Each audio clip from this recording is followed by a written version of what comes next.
Olá, sejam todos bem-vindos. Eu sou o Coelho do Pântano e esta é mais uma conversa despretensiosa. Hoje eu vou falar sobre uma das minhas séries de quadrinhos preferidas, que é a série de quadrinhos Street Fighter, produzidos pelo estúdio Udon entre 2003 e 2005 e lançados inicialmente pela editora Image, depois relançados pela própria Udon. Já explico essa questão. E esse quadrinho durou 15 números. Ou, para ser mais preciso, foram 14 números, mais uma edição 0. Já explico melhor esse detalhe também. A série foi escrita por Ken Siu-chong e desenhada por vários artistas: Alvin Lee, Andrew Ho, Arnold Tsang, Robin Ross, entre outros. E que eu lembre, esses artistas estavam acreditados, o roteirista e os artistas estavam acreditados na página inicial de cada história, na página título de cada história, e não havia especificação das páginas que cada artista fazia. Então acho que o trabalho dele estava diluído ao longo dos quadrinhos e estavam todos creditados.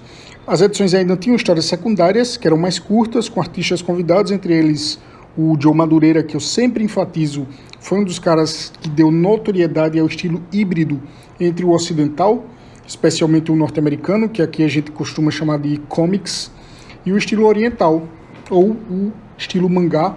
O Adam Warren, outro expoente desse estilo, também fez uma só, ou algumas, não lembro, acho que foi uma só, das histórias secundárias. E esse estilo tem tudo a ver com a proposta da Udon. Quando esse quadrinho foi lançado, a Udon ainda não existia enquanto editora. Era apenas um estúdio canadense de artistas que desenhavam estilo mangá. Era apenas um coletivo de artistas. Por isso que eu disse que tem tudo a ver com esse estilo híbrido que ganhou força ali com o Adam Warren, com o Joe Madureira. Então, inicialmente, a série foi lançada pela Image Comics, como eu falei, se eu não me engano, depois ela chegou a ser reeditada pela Devil's Due, e posteriormente a própria Udon virou uma editora, a Udon Entertainment, e passou a lançar seus próprios títulos, entre trabalhos licenciados, que é o caso de Street Fighter, trabalhos originais e tradução e edição de mangás. E ela voltou a reeditar essa série que eu vou tratar aqui nesse quadrinho, nesse episódio.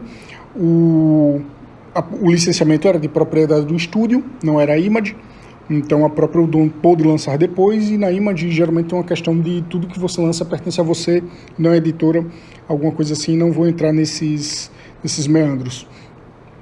E para mim esse quadrinho de Street Fighter é a melhor adaptação da franquia já feita, incluindo todas as mídias. Claro que isso não vale para os jogos, porque os jogos são as mídias oficiais. Eu estou me referindo às adaptações. É a melhor adaptação já feita, contando com mangás, contando com os animes consagrados, como o longa animado de 1994 ou a série Street Fighter 2V, que ambos são sensacionais, gosto muito de ambos. Mas esse quadrinho da Udon consegue ser melhor. E eu já disse aqui antes que sou grande fã do universo Street Fighter. Inclusive, gosto mais dessas abordagens multimídia, anime, quadrinhos, do que dos jogos em si. Por muito tempo, inclusive, o último jogo que eu havia jogado havia sido o Street Fighter Alpha 2 de Super Nintendo. Não foi nem de arcade, nunca fui grande jogador de arcade. O Street Fighter 2 de Super Nintendo, se eu não me engano, é de 1996. Joguei até recentemente. Na verdade, eu ainda jogo esse Street Fighter Alpha 2. O que eu quero dizer é que, na cronologia de lançamentos, o último jogo que eu tinha jogado, por muito tempo, foi um jogo muito antigo. E só recentemente eu vim jogar Street Fighter Alpha 3, que também é antigão, eu acho que é de 1998, e se tornou meu jogo preferido da série, e vim jogar o próprio Street Fighter 3. Só recentemente. Eu tenho o Street Fighter 4 e o Street Fighter 5, mas ainda nem joguei. E o Street Fighter 6, então não tenho nem no horizonte quando eu vou jogar, se é que eu vou jogar esse em particular, porque não me interessa muito. O 4 e o 5 já não me interessam muito, mas como eu sou fã de Street Fighter, eu acabei comprando. O meu preferido, portanto, é o Street Fighter Alpha 3, mas não vem ao caso porque eu estou falando de quadrinhos, só para mostrar que eu sou fã da franquia como um todo em geral, mas chego a preferir as abordagens multimídia do que os próprios jogos.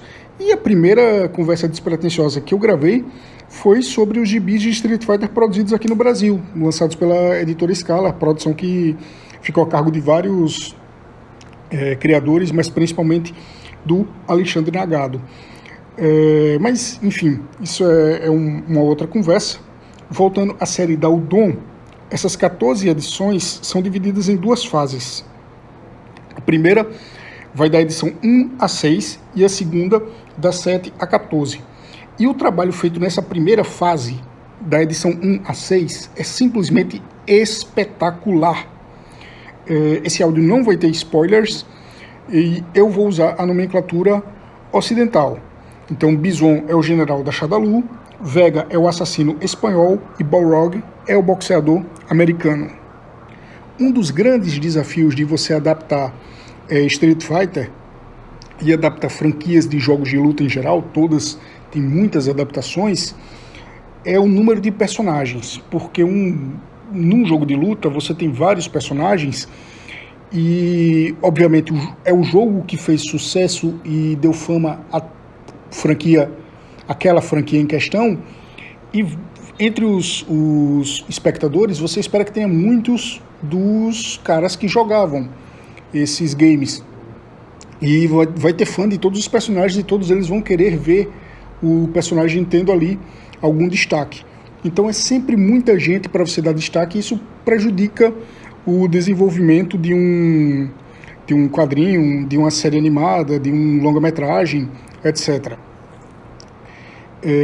Ao longo dessas 6 primeiras edições que eu falei, que são espetaculares, os personagens que têm destaque são Ryu, Ken, Guile, Chun-Li, Akuma, Charlie Nash, Kami, Bison, Sagat, Vega, Sakura, Rose, Birdie, Dan Hibiki e Edmund Honda. Então são 15 Street Fighters. Se eu não me engano, Balrog também aparece, mas só aparece em uma cena e ele não tem nenhum papel relevante de fato, então eu não estou contando com ele. E o Zangief aparece numa das histórias secundárias, então também não estou contando com ele, estou contando só com esses que eu falei, 15 Street Fighters, 14 deles têm suas aparições interligadas. Só tem um personagem que aparece do nada, sem que haja uma explicação na trama, quase um deus ex machina, ele surge ali para salvar um outro personagem que estava passando por maus bocados. Mas fora isso, a aparição de todos os demais está muito bem amarrada, com seus destinos sendo interligados de maneira muito lógica. A série trabalha com alguns personagens periféricos também trabalha com alguns NPCs ou personagens que são mencionados apenas em fichas biográficas e coisas do tipo, da franquia Street Fighter. Então tem Gouken, que é o pai adotivo de Ryu e o mestre dele de Ken, tem um pai da Chun-Li, tem Elisa, a esposa do Ken, tem Kei, que é a melhor amiga da Sakura, entre outros personagens, todos famosos por quem conhece bem a franquia, conhece bem os jogos. E a série, aliás, ela trabalha com um aspecto canônico muito pouco comentado, que é o parentesco entre Ken e Guile. Eles são cocunhados. Elisa, a noiva de Ken, é irmã de Julia, a esposa ou ex-esposa do Guile. E isso é mencionado no gibi. Julia não chega a aparecer, mas essa relação delas, esse parentesco, é mencionado. E o detalhe é que, como eu disse, esses gibis foram publicados entre 2003, 2004, 2005, e a informação canônica de que Elisa e Julia são irmãs só apareceu, se eu não me engano, no Street Fighter 4, que é de 2008. Então isso apareceu primeiro no gibi. Eu não sei se é uma ideia original do gibi, que depois foi abraçada pelos produtores dos jogos, ou se já era uma informação de bastidor que acabou sendo utilizada primeiro nos quadrinhos. E ainda falando dos personagens, se eu não me engano, as dolls Juni e Julie, que são lideradas por Kami, também estão nessa primeira fase. Não lembro, faz tempo que eu li. Mas enfim, juntando os personagens jogáveis, os NPCs, são dezenas de personagens, você passa a casa dos 20, que são trabalhados muito bem ao longo de apenas 6 edições de 20 e poucas páginas. Se eu não me engano, as histórias principais têm 22 páginas e as histórias secundárias têm 4 páginas por aí, que é uma duração padrão de um quadrinho americano. Eu comentei no episódio do Street Fighter Alpha 3, da trama, que o Marcelo Cassaro, que era o roteirista, eu acho que ele era o editor e roteirista, editor não lembro, mas o roteirista era dessa série, lançada aqui no Brasil em 1998, eu acho. Eu comentei que ele fez um bom trabalho dentro do possível, porque ele teve apenas 4 edições para trabalhar uma série com tantos personagens. O Sui Chong, ele teve apenas 6 edições, só 2 a mais que o Cassaro, e conseguiu vencer esse desafio. Como que eu posso dizer? Eu não acho legal comparar criadores, comparar autores e etc. Mas o que eu quero dizer é que a edição da trama do Cassaro, ela teve muitos problemas, que eu cheguei a comentar lá também. Os méritos superam os problemas, foi um trabalho espetacular. O Sui Chong, o Siu Chong, eu acho que eu vou chamar ele de Sui Chong muitas vezes, mas é Siu Chong, ele conseguiu tirar isso de letra. Não tem problema aqui nessas 6 primeiras edições. É tudo muito bem amarrado, não ficam furos de roteiro. E eu sei que ele não está trabalhando com todos os personagens que ele tinha à disposição. Isso foi algo que o Cassaro ele tentou fazer, além de seguir várias linhas de história diferentes, inclusive do Final Fight. No Street Fighter Alpha 3, ele quis trabalhar com todos os personagens. O Siu Chong optou corretamente por outro caminho, de selecionar alguns personagens. Mas, no fim das contas, esse trabalho dele ficou impecável. Ele se sobressai pelo fato de ter escrito uma história excelente, mesmo com as limitações que uma adaptação de um jogo tem. E como toda boa adaptação de Street Fighter, a trama se desenrola a partir de um enredo já conhecido. Porque assim, se você vai adaptar Batman, geralmente tem que falar na morte do Wayne. Se você vai adaptar Homem-Aranha, geralmente você tem que mencionar um problema familiar, que costuma ser a morte do tio Ben e a lição de moral. Então, se você vai adaptar Street Fighter, tem que começar com Ryu e Ken em seu treinamento, a Shadaloo perseguindo eles dois, e o Gaio e a Chun-Li tentando combater a Shadaloo. Esse é o princípio básico do Street Fighter, a partir do Street Fighter 2, que foi o que deu força à franquia. E é justamente assim que temos a série Daldon. Ela trabalha com 4 protagonistas que são os mais clássicos possíveis: Ryu, Ken, Gaio e Chun-Li. Eles são divididos em 2 núcleos.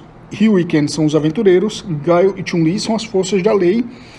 E a história adapta livremente a série Street Fighter 2, incorporando elementos da série Alpha e de outros jogos. Na verdade, quando a série Alpha chegou, deu uma bagunçada ali na linha do tempo do Street Fighter, mas ela própria já pegou vários conceitos do Street Fighter 2. Então acho que seria correto afirmar aqui que a série é bem baseada essa série de quadrinhos da Daldon é bem baseada na série Street Fighter 2 Alpha, mas enfim, vamos colocar que oficialmente ela está pegando, adaptando a série Street Fighter 2 com elementos do Alpha. Esse quadrinho que se chama apenas Street Fighter, não se chama Street Fighter 2. Essa informação é importante e eu já chego nela. O pontapé inicial da história é Ryu e Ken procurando Akuma, porque eles têm um acerto de contas envolvendo Akuma e o mestre deles, o Gouken. Isso é contado logo no começo da primeira edição. E claro que essa jornada também serve para Ryu e Ken aprimorarem suas técnicas de luta, que é uma obsessão dos dois, principalmente do Ryu.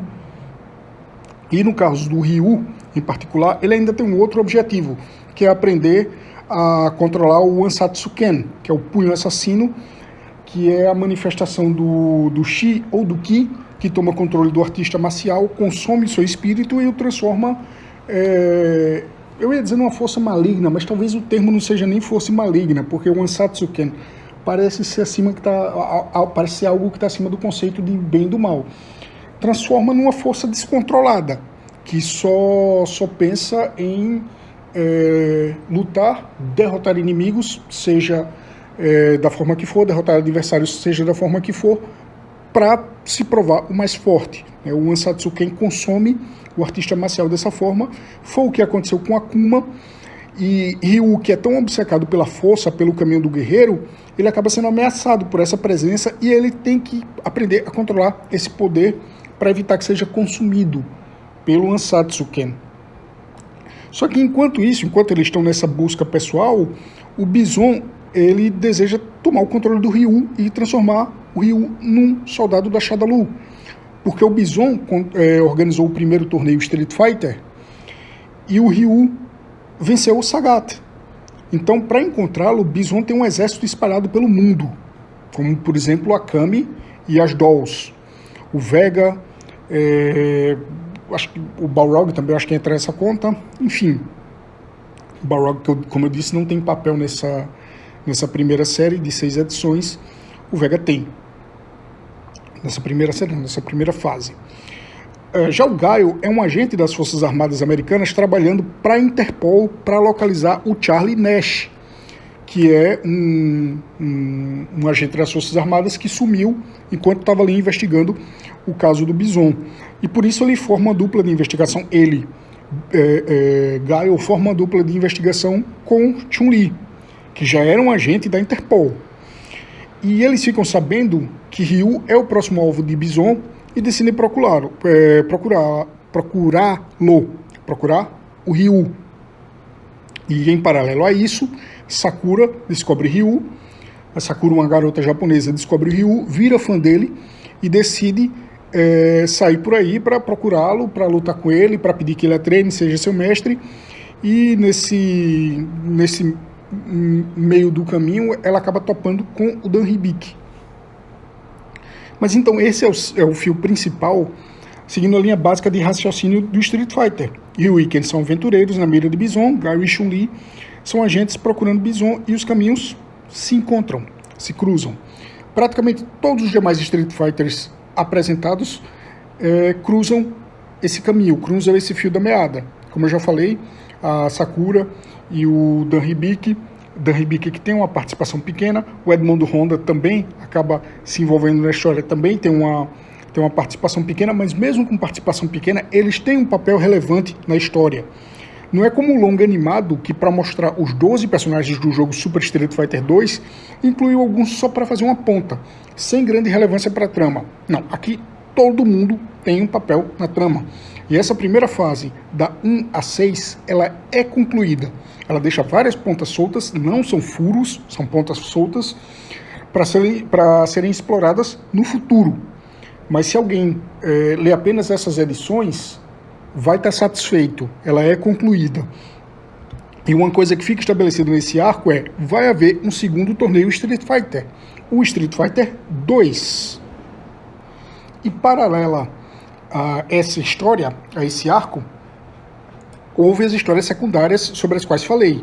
São todas histórias de backup, contando alguns detalhes do passado dos personagens.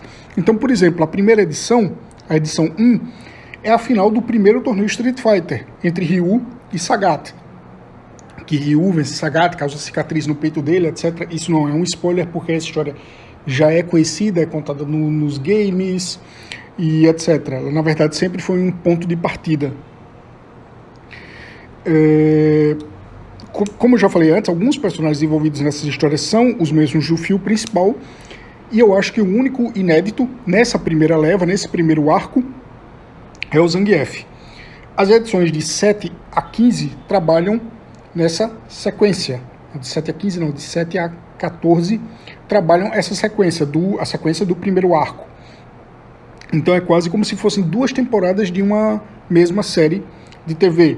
Entre a conclusão da primeira fase e a sequência na segunda fase, a série toma várias liberdades em relação ao cânone dos games. Algumas coisas são respeitadas, mantidas, estou me referindo já à segunda fase, algumas coisas são respeitadas, mantidas, aperfeiçoadas, mas outras são criadas diretamente para a série de quadrinhos, e tudo bem porque ficou tudo muito bem amarrado e tudo tem relevância. São inovações, são mudanças positivas. E a segunda fase leva todo esse material adiante, com a introdução de mais personagens, tanto os jogáveis quanto os NPCs do games.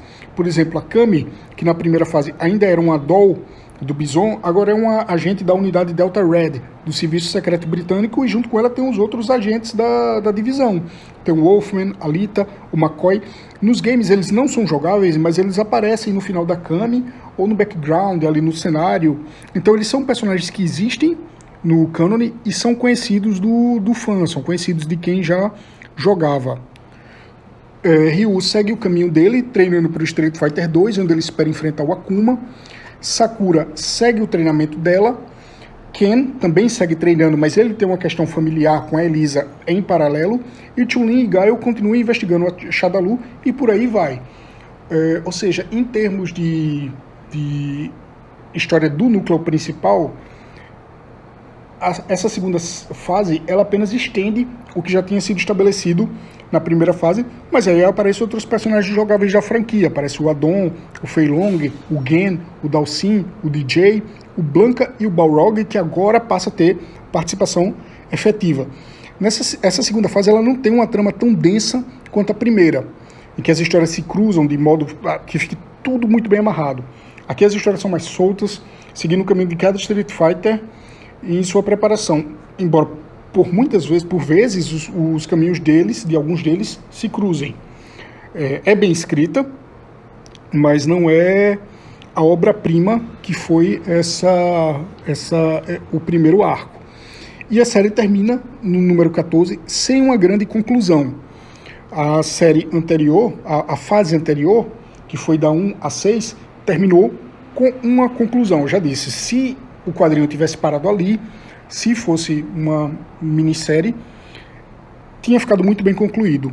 Já o arco que vai do 7 ao 14 não fica tão bem concluído assim, mas há um motivo para isso e eu já explico. E eu estou contando sempre da 1 a 14, mas teve também a edição 0. Só que eu conto a edição 0 separadamente dessas 14 edições, porque ela é apenas uma apresentação de um dos conceitos principais da série, que é a luta do Ryu contra seu lado sombrio para combater o Ansatsuken e o destino de Gouken, do mestre Gouken. Então a história da edição 0 é bem mais curta, ela é relevante, mas o leitor não precisa ler lá, já que tudo apresentado ali é explicado posteriormente. Quem não lê a edição 0 não vai ter perdido nenhuma informação e vai entender direitinho a trama. E pouca gente leu a edição 0, na verdade, porque foi uma edição limitada. Eu já falo mais sobre isso. Até onde eu sei, essa série da Udon é inédita no Brasil. Nunca foi lançada por aqui. É uma pena, porque o público brasileiro sempre abraçou Street Fighter, então provavelmente ela teria uma boa saída. Afinal, até publicações nacionais de Street Fighter tivemos. Então era só a editora que fosse trazer isso, não exagerar na tiragem, que o retorno era certo. Não lembro como ou quando foi que eu fiquei sabendo dessas edições, mas não tem muito mistério. Provavelmente eu estava pesquisando novidades de Street Fighter, estava vendo se tinha algum anime novo, quadrinho, mangá, essas coisas, e eu acabei pesquisando na internet, etc., provavelmente pesquisando na antiga wiki de Street Fighter, que agora é a fandom de Street Fighter, e eu acabei descobrindo, eu acho que já em 2005 ou 2006, essa série, quando ela já estava concluída. Eu acho que ela já estava devidamente concluída quando eu fiquei sabendo da existência dela. E aí eu fui atrás de mais informações e fiquei sabendo que ela começou na edição 0. A edição 0 era a primeira edição da série e era uma edição limitada. Eu não lembro bem porquê. Eu pesquisei para gravar esse áudio e não achei uma explicação relevante, mas ela tinha essa questão de ser uma tiragem limitada. Eu sei que das duas coisas, ou tinha a ver com o Free Comic Book Day, que é o primeiro sábado do mês de maio, em que diversas editoras distribuem quadrinhos gratuitos para os lojistas, e os lojistas, por sua vez, os passam gratuitamente aos clientes. É uma forma de promover o mercado, de aquecer o mercado e também de apresentar novas séries, novos conceitos. etc. Muitas vezes a edição 0 ela é apenas algumas páginas da edição número 1. Em outros casos, a edição 0 é uma prévia. Eu já falei isso quando eu falei do Seninha, por exemplo, e foi o caso aqui. Então esse quadrinho pode ter sido distribuído gratuitamente em 3 de maio de 2003, que foi o Free Comic Book Day daquele ano. Ou então essa edição 0 pode ter sido comercializada exclusivamente em convenções. Eu sei que a tiragem dela é limitada, eu li em algum local que, se eu não me engano, foi só dos 2.000 números impressos. Era alguma coisa desse tipo. Mas uma coisa era certeza, não era uma edição regular de banca, como foram as edições de 1 a 14. Então essa tiragem reduzida significava que eu só encontraria a edição 0 se alguém que adquiriu decidisse vender online. E nessa época eu era bem colecionador e estava com a ideia fixa de ter primeiras edições. Se não tivesse a primeira, eu nem começava uma coleção. E eu sei que eu já disse aqui que essa edição 0 ela não tem grande relevância para a trama. Na época eu nem sabia disso, mas mesmo que eu soubesse, eu iria querer começar a partir do 0, de qualquer forma. Porque eu já disse, eu estava com essa ideia fixa de colecionador e eu fiquei frustrado, porque eu procurei por toda parte e não achei. eBay, loja de quadrinhos online, nada. Isso por volta de 2005 ou 2006, como eu já falei. Eu só vim encontrar essa edição 0 em 2012 em uma loja online esquisitona. O site não tinha layout decente, não tinha diagramação, os itens estavam em uma tabela com as bordas bem aparentes. Quem fez o site fez um editor visual de HTML desses gratuitos e nem sequer tirou as bordas da tabela e ainda usava uma fonte comum, tipo Times New Roman. E isso antes do protocolo HTTPS, que garante uma conexão segura para dados, ter sido popularizado, ter se popularizado. O protocolo é antigo, mas sempre foi coisa de site grande ou de fóruns e sites que usavam gerenciadores e script prontos. O HTTPS só ficou mais popular, só ficou mais comum de meados dos anos 2000 para cá. O Google, por exemplo, só passou a exigir o HTTPS no Chrome e a marcar sites que não tinham esse protocolo como não seguros, não confiáveis, em 2018. E a gente está falando de 2012. Então aquilo tinha todo o cheiro de furada, de trambique. Ainda mais porque eu mandei um e-mail perguntando se enviavam para o Brasil e não responderam. Só que, como eu disse, eu tinha essa cabeça de colecionador. Então eu não tinha escolha. Eu não achei o gibi em lugar nenhum, em mais lugar nenhum, e eu queria aquela edição. Eu não lembro qual era o preço, mas não era nada exorbitante. O problema era essa questão de ser algo confiável ou não. Eu já estava esperando o calote. Mas como eu queria de qualquer jeito, eu arrisquei e comprei. E para minha surpresa, alguns meses depois o gibi chegou são e salvo na minha casa. E aí eu pude começar a minha coleção, comprar as demais edições. As demais edições eu já comprei em lojas maiores e mais confiáveis, em lojas seguras. E aí eu completei a minha coleção. Só que eu não fazia ideia que àquela altura, naquela época, todo esse material, incluindo a bendita edição 0, que por tanto tempo eu procurei, toda essa série da Udon, do número 1 ao 14, incluindo a edição 0, já havia sido lançado num encadernado pela própria editora Udon. Na verdade foram 2 encadernados. Esses encadernados foram lançados em 2011 em 2 edições. A primeira, se eu não me engano, vai do 0 ao 10, na verdade, para ser mais cri-cri, vai do 1 ao 10, incluindo a edição 0. E o segundo encadernado é menor, vai do 11 ao 14. Eu acho que ambos são capa dura. O primeiro encadernado, com toda certeza, é capa dura. Mas levando em conta a mentalidade que eu tinha na época, a mentalidade colecionadora, como eu já falei, era capaz que eu tentasse comprar as edições avulsas mesmo sabendo do encadernado. Pelo menos a edição 0 avulsa eu tentaria comprar. E hoje, essa edição 0 ela é distribuída gratuitamente para Kindle no site da Amazon. Seguindo o espírito do Free Comic Book Day, que foi uma das minhas especulações na época, a edição 0 segue gratuita. Para Kindle, se você tem um e-reader, se você tem um aplicativo do Kindle instalado em tablet ou em celular, pode receber esse quadrinho de forma gratuita. As demais edições, do 1 ao 14, eu acho, elas não são gratuitas, acho que tem todas digitalizadas, elas não são gratuitas, mas elas são bem baratinhas. Então, quem tem o e-reader ou o aplicativo do Kindle e quiser conhecer esse quadrinho, pegar a edição 0 gratuita é uma ótima opção. Ela é bem mais curta, mas é um bom aperitivo para a série e mostra como o desenho é bom, como é fiel aos jogos, dá uma pista de como o roteiro é legal, de como os conceitos do Street Fighter estão ali. E alguns meses depois de encerrar essa série, em 2005, a Udon começou uma nova série, chamada Street Fighter 2, dando continuidade à série anterior. Por isso que eu falei, essa se chama Street Fighter apenas, e era importante eu enfatizar que era apenas Street Fighter, porque depois veio a série Street Fighter 2. E é por isso também que eu disse que ela acabou sem uma grande conclusão, porque ela seria continuada numa outra série. E daí para frente, já como editora, a Udon passou a lançar diversos quadrinhos ligados ao Street Fighter. Aventura solo de personagens, adaptação de outros jogos da série, aventura de outros núcleos e afins. E a Udon também licenciou outros produtos da Capcom, como Mega Man, Darkstalkers, Rival Schools, além de lançar no mercado americano diversos mangás da Capcom que foram publicados no Japão, como Captain Commando, Mega Man, Unimusha e o próprio mangá do Street Fighter. Os mangás Street Fighter Alpha, por exemplo, e Street Fighter Alpha e Sakura Ganbaru, que saíram por aqui pela New Pop, foram publicados lá na América do Norte pela Udon.